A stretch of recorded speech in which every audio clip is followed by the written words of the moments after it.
We'll begin here as we begin each war with some historical facts and a little bit of context before we move more directly into the aspects of American mythos that were developed, supported, shaped, and challenged during this era. So the Mexican American War takes place between 1846 and 1848.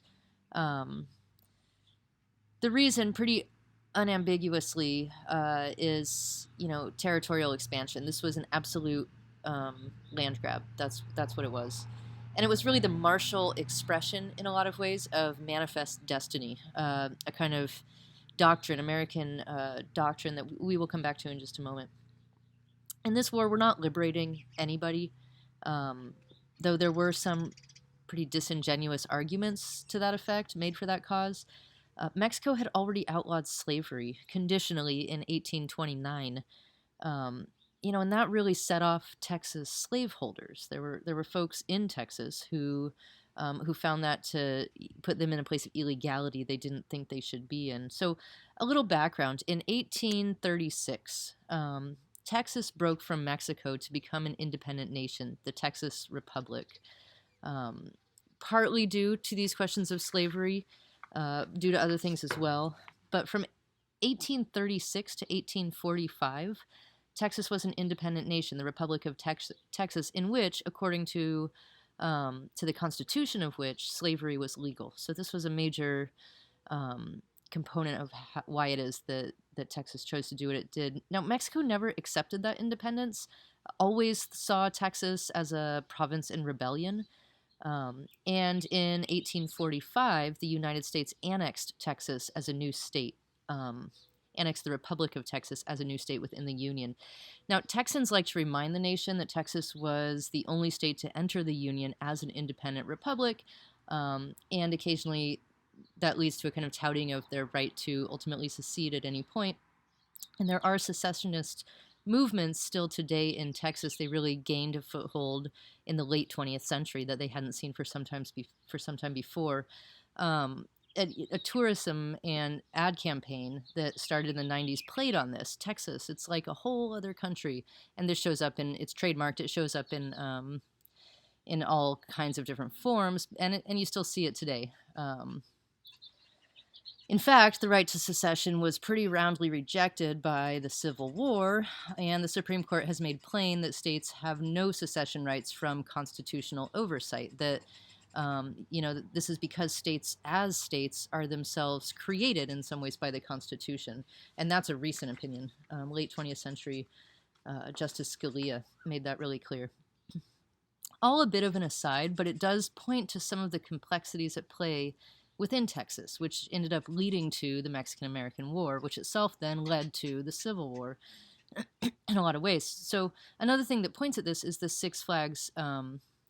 Six Flags, which many of you who grew up in California know, or who grew up in Texas know as an amusement park, as a roller coasters and rides. But Six Flags did originate in Texas as Six Flags Over Texas because, in fact, there have been Six Flags Over Texas, and you can see them listed here. There was Spain, France, back to Spain, Mexico, Texas as a republic, and that has been taken over as the state flag. And then Texas in Confederacy. Texas did join the Confederacy over slavery. That was the issue upon which they stood. And they had their own flag in that. And then Texas in the United States, which is to the present. But again, Texas as a republic, that flag remains the state flag, so still remains in use. The independent republic, back to the war. The independent Republic of Texas always had border problems. Never controlled the whole. They never controlled the entirety of the territory that they claimed. Mexico continued to control a large swath, and all the while Mexico claimed the entire territory as Mexican, while it controlled a large swath to the west. So when the U.S. annexed the republic as a state, Mexico didn't agree that the republic had the right to enter such an agreement. And that was a huge part of the problem. The U.S. in some ways, the argument would go, the U.S. in some ways really tried to make a bureaucratic point out of what was an act of war. So in January 1846, thinking it likely that Mexico would not look kindly upon the U.S. annexation of territory they believed to be their own, then President Polk ordered General Zachary Taylor to move in with his troops, and that's who you see here on horseback, lionized in many similar portraits. Battles ensued. A war was declared on May 13th, 1846. So this is one of those moments, as we've seen, especially in the last 30 or so years, of real sort of preemptory defense. It's questionable at best, but General Zachary Taylor moved in. Public response was mixed. We saw in journalist John O'Sullivan, pictured here with the most popular imagistic representation of the idea next to him, we saw in journalist O'Sullivan the introduction of the phrase manifest destiny. He was a true believer in the war and in its just cause, and as incidentally was Walt Whitman, whom we did not read, but might surprise some folks. But I want to pause a minute on this concept, which gained immediate traction and which continues to enjoy cultural currency today. Manifest destiny, John O'Sullivan introduces in 1845, in the article you read an excerpt from, this famous painting to the right is by John Gast, and it comes later. It's 1872, but it's almost always overlaid on the concept of, or used as an imagistic representation of, the concept of manifest destiny. It's itself called American Progress. O'Sullivan writes in his article, with a great disdain for any notion,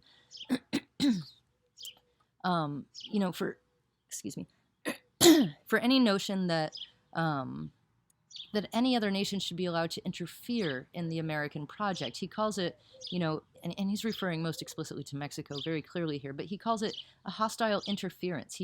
This interference seeks to limit, quote, the fulfillment of our manifest destiny to overspread the continent allotted by Providence for the free development of our yearly multiplying millions. It's not surprising, looking at America today, that this concept really did take off. Looking at the America of the Revolutionary era and forward, this was a concept that really rooted itself in a providential notion, in America as a chosen nation with a destiny to fulfill. And then the idea behind manifest destiny is that really sea to shining sea, that if God didn't want the American colonialists as a nation state to rule from the Atlantic to the Pacific, well then God would not have put two oceans on either side of a really clearly geographically delineated territory. So our destiny was manifest. It was apparent. It was real physically, in that there was an ocean on one side and an ocean on the other. And so patently we are called upon as a national body to populate and rule over this entire region. That's the idea. O'Sullivan sees Texas and he says, California's next. It's inevitable. And this is like a key component of his argument. It's not that Texas is going to pave the way for people to really intentionally and craftily get all the way to the Pacific Ocean. It's that it's inevitable to O'Sullivan. Without agency or responsibility, the natural flow of events, the spontaneous working out of principles, right? That this was just the way that the evolutionary proceedings of human development were going to lead this nation. It was an unsigned article in the Democratic Review. It's worth knowing he didn't sign his name to it. Really a call to and a justification for a particularly American form of imperialism, a form that understood itself in providential terms and really long had. So we can go back to 1630. John Winthrop, who was the governor of the Massachusetts Bay Colony, writes famously, many of you will have seen this, "Thus stands the cause between God and us. We are entered into a covenant with him for this work. We have taken out a commission. Follow the counsel of Micah to do justly, to love mercy, and to walk humbly with our God. We shall be seen as a city upon a hill, the eyes of all people upon us." And we see that city upon a hill image, again, which we've seen before. And here we have that providential notion, right? That God gave us this land and that it's supposed to be inherited by Euro-Americans, or mostly in this vision, a very British or Anglophile version of that, and that it's a divine calling. We couldn't avoid it if we tried. It is our destiny. That's how this narrative runs, and undergirding it is this sense that you see here on the Micah precept, right? That you do justly, you love mercy, you do justly, you love mercy, you walk humbly with your God, right? And And so throughout the development of the American exceptionalism that really plays out martially and geographically in Manifest Destiny, but is there in 1630 in the Massachusetts Bay Colony explicitly, undergirding it all is this self-congratulatory notion that what we're doing is just and true and humble and merciful and right. And sort of you say that often enough, then the facts of war are really just tools through which to manifest these ideals. But in some visions, O'Sullivan among them, the atrocities of war didn't in any way stand up to contradict the justice, mercy, and humility that are called for and self-congratulated in the American populace here. That's a disconnect. It's an enormous disconnect that does run throughout history. So moving forward, jumping into the 19th century, a couple hundred years later, you've got Lyman Beecher, who's an evangelistic preacher of what are known as the Great Awakenings. He's like this, what most historians agree is the Second Great Awakening. It's, that's its own history and its own complicated conversation. But through these awakenings, which periodically happen in America, and it's part of the American inheritance that we see these, America would be the site of the millennium, which is a biblical term. It doesn't just mean 1,000 years, right? Which we know it to mean, the millennium, right? The turn of the millennium. But within the biblical text of Revelation, it's very clearly articulated as 1,000-year reign of peace and justice. That, there would be end times. And the question is whether the end times, the second coming of Jesus, would come before this 1,000-year reign of peace and justice, and all of the righteous would be raptured up to heaven, and all of the unrighteous would be burned and tortured in various ways for their otherness, or whether or not the end times would come after the 1,000-year reign of peace and justice. That is to say, if people really need it, if it's our job as humans on this world and in this vision as Christians who want the second coming of Jesus actively, that's something that's a good thing. You want that. In order to make it happen, you really have to institute 1,000 years of peace and justice. So in the 19th century, the 1800s, a lot of what happened in America through this revivalistic impulse of what are known as awakenings is that you see a real optimistic trend towards social betterment, social, projects of what were understood to be social justice. So abolition was part of this, literacy was part of this, temperance movements were part of this, education, public education came around in the year 1830. And they were known as common schools at first. But all of this was understood as the good works that would lead to the justice that would bring Jesus and this second coming towards which we looked. But anyway, that's all a bit of background. America for Lyman Beecher, an evangelistic preacher. He was an evangelical preacher in the 19th century that really, in a lot of ways, is the model for the dominant religiosity of America today. Evangelical Christianity. He says, America is destined to lead the way in the moral and political emancipation of the world. That this was, again, a calling, providentially ordained. God was on our side. The enemy, all enemies, were therefore demonic. And this is that national psychological move that has allowed the American populace to go pretty smoothly from quotations of the biblical texts that call for justice, mercy, and humility, emancipation, morals, all of this into warfare, right? Because God is on our side, and it's upon us to battle those demonic enemies. That snap happens very quickly. Formally, the United States was established not by 1630, but by 1830. Formally, this is a secular nation, but in reality, it's a deeply religious society moving through the eras as we've seen them. That's changing a little bit in the contemporary world, but we'll get there. This is what Donald Scott calls a creedal society, unified by doctrine rather than by geography, that it was unified in doctrine long before geographical bounds were ever established, and those geographical bounds, they just keep changing. Very quickly in the eras that we're looking at. The geography was just changing fast, and we'll see this carry through into the Civil War, so in the narrative especially. So at the end of Gettysburg, I'm jumping ahead now in time. Now we're in 1863.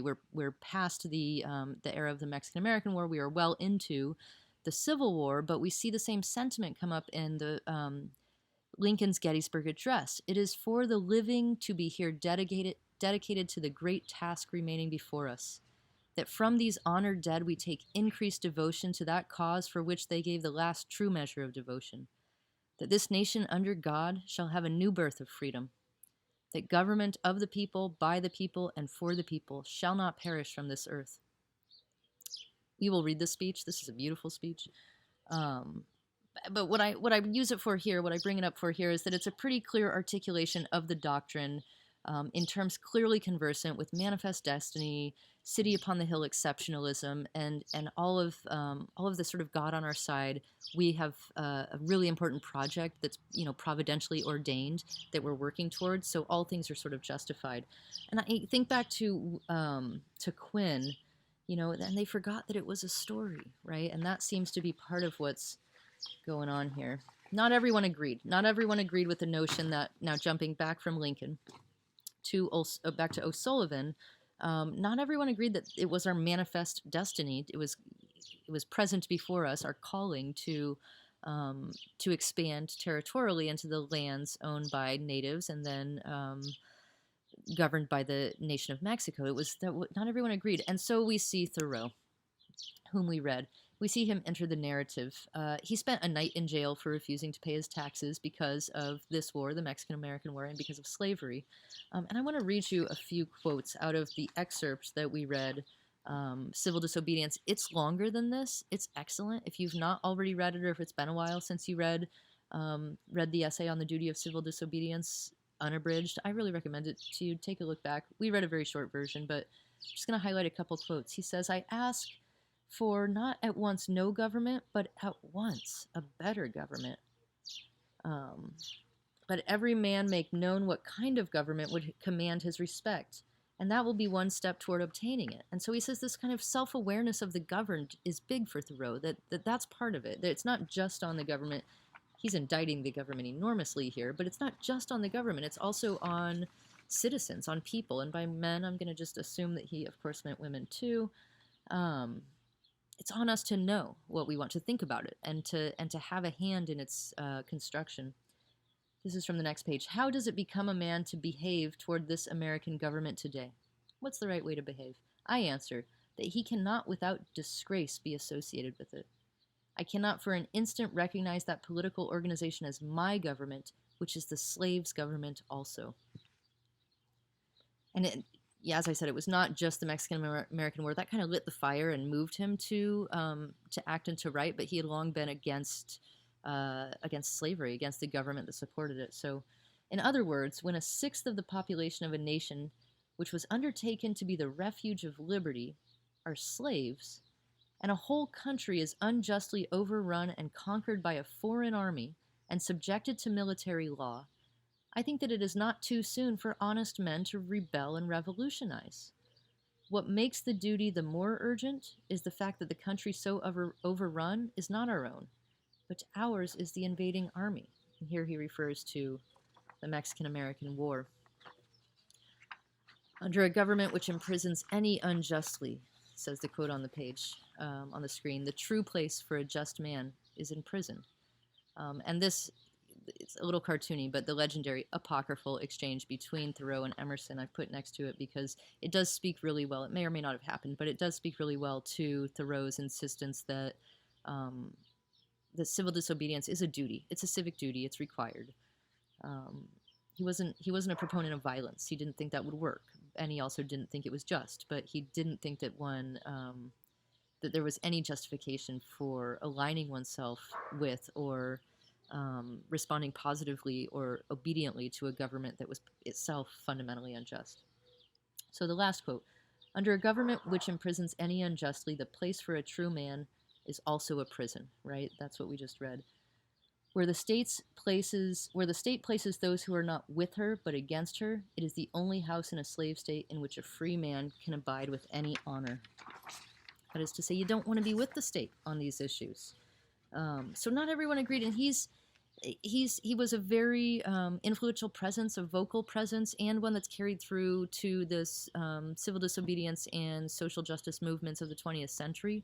So worth knowing about. But also, he's bailed out by his aunt the next day. He spends exactly one night in jail, which is a testament to his privilege. You know, he is a New England white kid with a Harvard education and really well-to-do friends. but he had that privilege, but it was a privilege that he was conscious of, one that he tried to use to good purpose. Um, then representative in the Senate, Abraham Lincoln also disagreed. So Thoreau was not alone. He wasn't a lone antagonist to this cause. Lincoln also disagreed well before he was president, and he introduced to Congress what were known as spot resolutions. And this is a pretty great moment in history. He stands and he argues it on the floor of Congress. Congress, which, by the way, used to be the most august deliberative body on the planet, and has become, in the last, I don't know how many decades, we'll get there, I'm going to say at least 4 or 5 decades, really, it's not a deliberative body so much as it is a group of folks who really just want to keep their jobs and get reelected. What was once the most august deliberative body on the planet, in that moment, Lincoln stands up and he argues for what he calls spot resolutions. He says, look, show me the spot where the first blood was shed in what became the Mexican-American War. Show me that spot. Show me that it was on U.S. soil, that it was an incursion of a Mexican force onto U.S. soil that shed that first drop of blood. Show me that spot, and I'm down with war. But until you can show me that spot, and show me that it was in fact on U.S. soil, on U.S. territory, which it turns out it wasn't. It was in contested territory, wildly contested territory, and the Mexicans had a slightly better claim to it than the United States. And he says, or cease this war. Congress did not adopt those resolutions, and in fact, Lincoln was mocked pretty roundly for them. And in fact, the general leading the charge, Zachary Taylor, whom we saw, he rode this war right into glory. This will come up in a second. Zachary Taylor rode his war into the glory of the White House, becoming the president, becoming the president in 1849. Right? He died in 1850. It was short-lived, but representative of a model we've seen. We saw it in Jackson, right? Washington was this, Jackson was this. There have been others, but Taylor was one. And it was through his really well-publicized battles in the Mexican-American War that he gained a kind of political power that got him to the White House.